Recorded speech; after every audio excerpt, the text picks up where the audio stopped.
देश के प्रधानमंत्री मन की बात करते हैं और एलजी साहब यानी कि जम्मू कश्मीर के उपराज्यपाल आवाम की आवाज़ जो है उसे संबोधित करते हैं। अगर बात की जाए तो युवा को लेकर लगातार एक सवाल उठ रहा है कि युवा का भविष्य क्या है, क्योंकि जम्मू कश्मीर का युवा जो कई उम्मीदें लेकर बैठा था, अब उम्मीदों पर पानी तो फिर चुका है, पर उम्मीदें एक बार फिर जगी हैं जब कल आवाम की आवाज़ को संबोधित किया गया। अगर हम बात करें तो इसमें बड़ी चर्चा जो है युवा पर ही की गई और साथ ही साथ नारी सशक्तिकरण पर भी की गई है। और अब बातचीत में हमारे साथ हर्षदेव जी जुड़ चुके हैं, इनसे जानेंगे कि क्या संबोधन करने से देश के युवा का यानी कि जम्मू कश्मीर का जो युवा है उसका भविष्य सुधरेगा या नहीं। हर्षदेव जी, जिस तरीके से संबोधन करना देश के प्रधानमंत्री भी जो है संबोधित करते हैं मन की आवाज़ को, और वहीं अब एलजी साहब जो है आवाम की आवाज़ जो है वो संबोधित कर रहे हैं। युवा की बात की गई है, युवा की बात आप लोग भी कर रहे हैं और कह रहे हैं कि बेरोजगार है। उन्होंने कहा कि बेरोजगारी तो है, पर कई ऐसी इनिशिएटिव्स लिए जा रहे हैं, ऐसी स्कीम्स लाई जा रही है कि युवा को जो है रोजगार प्रदान मिलेगा। देखिए, सिर्फ ऐलान करने से कुछ नहीं होगा, इसको ज़मीनी सतह के ऊपर आपको ये साबित करना होगा कि जो आप कह रहे हैं वो लोगों तक पहुंच भी रहा है या नहीं पहुंच पा रहा है, और क्या आपके वादे जो हैं वो इम्प्लीमेंट किए जा रहे हैं या मात्र ये बयानबाजी की जा रही है। क्योंकि नौजवानों के अंदर एक भारी रोष है कि ऐलान तो किए जाते हैं, ये सिर्फ मौजूदा लेफ्टिनेंट गवर्नर महोदय द्वारा ही ऐलान नहीं किए गए, इसके पहले भी जो पहले गवर्नर रहे हैं या लेफ्टिनेंट गवर्नर रहे हैं वो भी इस तरीके के बहुत सारे ऐलानात करते रहे हैं।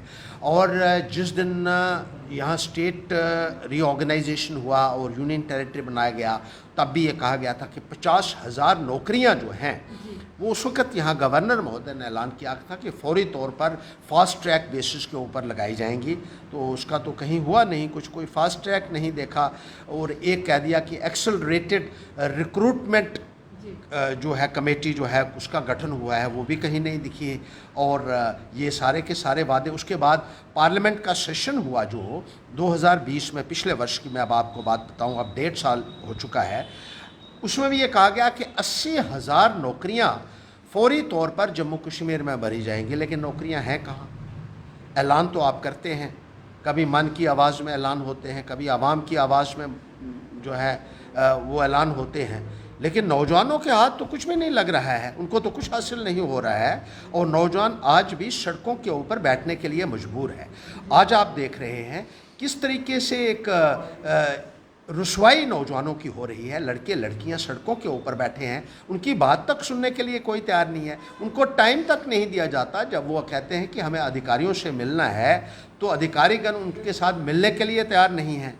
उनको सिर्फ अखबारों में बयान देने हैं, रेडियो में बयान देने हैं, टीवी पे बयान देने हैं, लोगों के साथ मिलकर उनकी परेशानियों को सुनने तक ये लोग तैयार नहीं हैं। तो इनसे क्या उम्मीद लगाई जा सकती है?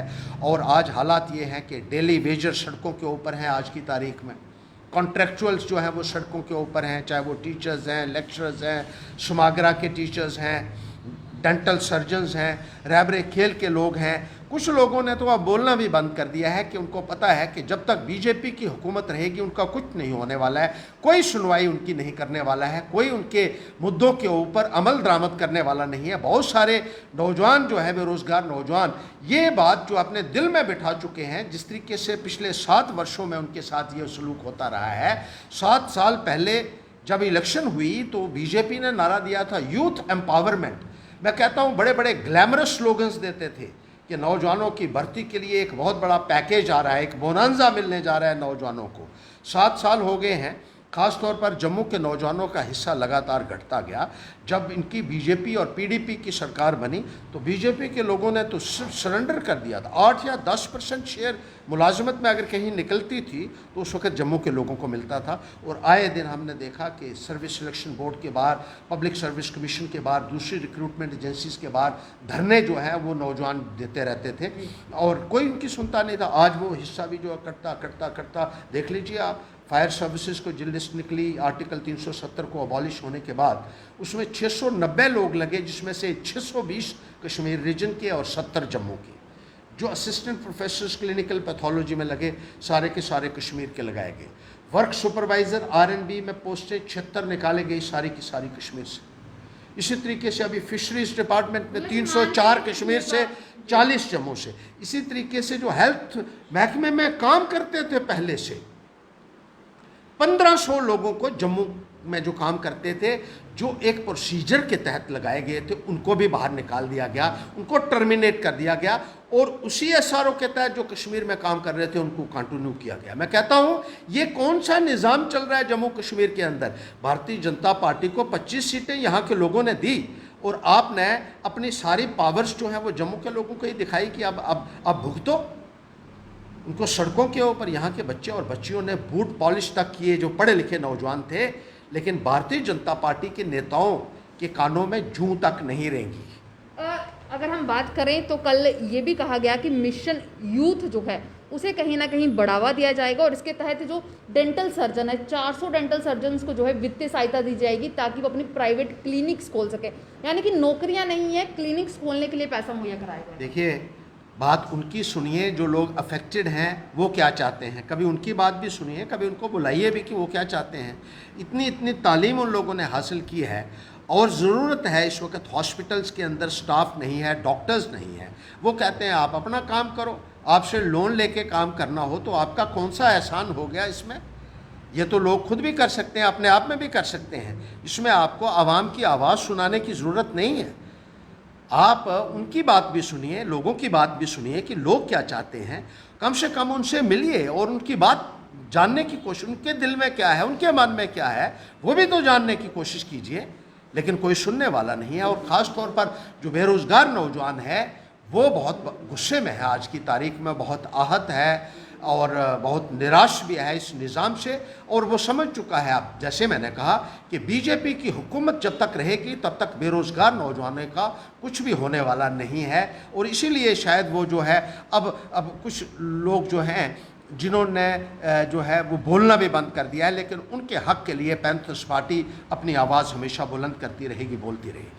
जिस तरीके से आप बात कर रहे हैं कि शायद बीजेपी को अब जो है असर होना बंद हो चुका है, पर बीजेपी जो है ये दावा ज़रूर करती है कि जब हम इलेक्शंस जीत कर आएंगे, हमारा सीएम बनेगा तो सारी चीज़ों में सुधार होगा। मतलब कि पहले एक बार फिर उन्हें वोट देना पड़ेगा, उन्हें लाना पड़ेगा सरकार में, फिर कहीं ना कहीं सुधार है। तौबा कर चुके हैं लोग, बड़ी मुश्किल से इनसे खलासी हुई है। यहाँ जो इस हुकूमत में थे 25 लोग बना के लोगों ने जो भुगता है, और सीएम बनाने की बात करें, अरे आपका तो पीएम बनाया, आपने क्या कर दिया? आपने तो धज्जियाँ उड़ा दी, जम्मू कश्मीर को बर्बाद कर दिया आप लोगों ने।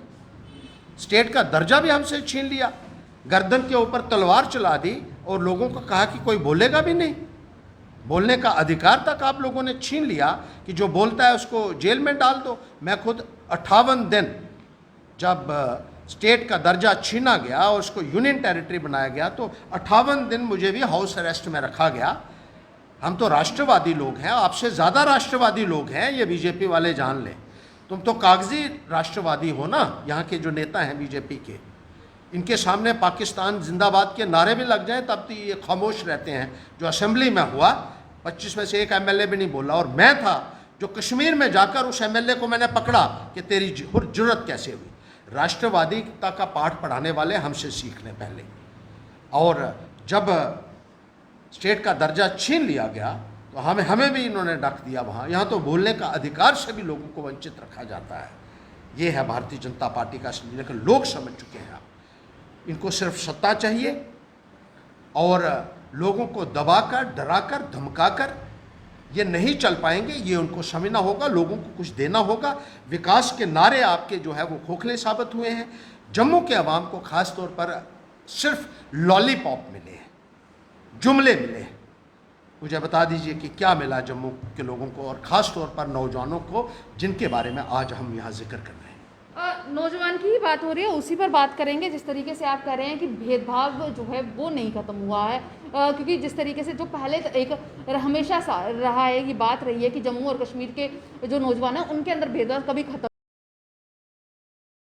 नहीं हो पाएगा। लगा था कि 370 के बाद वो ख़त्म होगा, वो अभी भी ख़त्म नहीं हुआ है। उसी प्रक्रिया पर सब कुछ चल रहा है। और जब ये बात कहीं उठती है तो कहा जाता है कि ऐसा नहीं है, दोनों थालियों में जो है बराबर खाना है। देखिए, हमने तो आपको आंकड़ों समेत बताया है कि ये लिस्ट निकली, इसमें कितने जम्मू के कितने कश्मीर के, कई लिस्टों में तो पूरे तरीके से सुपड़ा ही जम्मू का साफ कर दिया गया है। इनको शर्म भी नहीं आती है ये कहते हुए कि दोनों थालियों में हमने परोसा है। एक जगह थाली पूरी की पूरी आपने खाली भी रखी है, ये भी आप देखिए। और जितना भेदभाव भारतीय जनता पार्टी की सरकार में हुआ है, इतना आज तक जम्मू कश्मीर के इतिहास में नहीं हुआ है। ये मैं नहीं कह रहा हूँ, ये स्टैटिस्टिक्स दिखा रही है, ये आंकड़े बता रहे हैं। लेकिन मैं कहता हूँ कि बेशर्मी की भी इंतहा है। मुझे मजबूर है कि ये कहना पड़ रहा है कि ये लोग समझने के लिए तैयार नहीं है। ये आज भी उल्टी सीधी ये बयान देते हैं। जम्मू के लोगों को ये समझना होगा कि इनके रहते हुए जम्मू के अवाम को कभी हिस्सा नहीं मिल पाएगा। शायद बीजेपी ये कोशिश कर रही है कि कश्मीर में ज़्यादा देकर वहाँ के लोगों को हम अपने साथ मिला लें, लेकिन मैं उनको ये कहना चाहता हूँ कि कमल कश्मीर के अंदर कभी नहीं खिलेगा। और इस चक्कर में ये जम्मू में भी जो इनका ग्राउंड है उसको ये खो देंगे। और जम्मू के लोगों को आप अपनी जेब में समझते हैं ना कि आपकी जेब में है जम्मू पड़ा हुआ है, ये आपकी गलत फहमी है। जम्मू के लोग जाग रहे हैं, जागृत हो रहे हैं और अपना अच्छा बुरा जो है समझने की कोशिश कर रहे हैं और समझ रहे हैं। उनके साथ जो कुछ आपने किया सो किया, लेकिन आने वाली जो नस्लें हैं उनके साथ गलत व्यवहार जम्मू के लोग नहीं होने देंगे। ये बात जो है ये भारतीय जनता पार्टी को जितनी जल्दी समझ आएगी उतना ज़्यादा बेहतर होगा। तो साफ तौर पर कहना यही है कि कश्मीर में कमल कभी नहीं खिलेगा, क्योंकि अगर जिस तरीके से जो दबदबा बनाने की कोशिश की जा रही है उससे जो है ज़मीनी सतह से कहीं ना कहीं बीजेपी अपना हाथ जम्मू से भी खोती जा रही है। ये साफ तौर पर देखने को मिल रहा है, क्योंकि जिस तरीके से अगर हम युवा की बात करें तो उसके हाथ सिर्फ निराशा लगी है और उस निराशा के चलते अब वो इतना आहत हो चुका है कि सड़कों पर आ चुका है। चाहिए तो सिर्फ नौकरियां हैं पर मिल नहीं पा रही हैं। ये एक बड़ा सवाल बीजेपी से है। क्या वो बार बार लोगों को यही आश्वस्त करते रहेंगे कि जब उनका सीएम आएगा तो तब नौकरियां मिलेंगी? तब तक के लिए युवा क्या करे और कैसे अपना गुजारा चलाए, ये एक बड़ा सवाल है। आपकी क्या राय है? तब तक के लिए आप भी बने रहें द अर्थ न्यूज़ के साथ।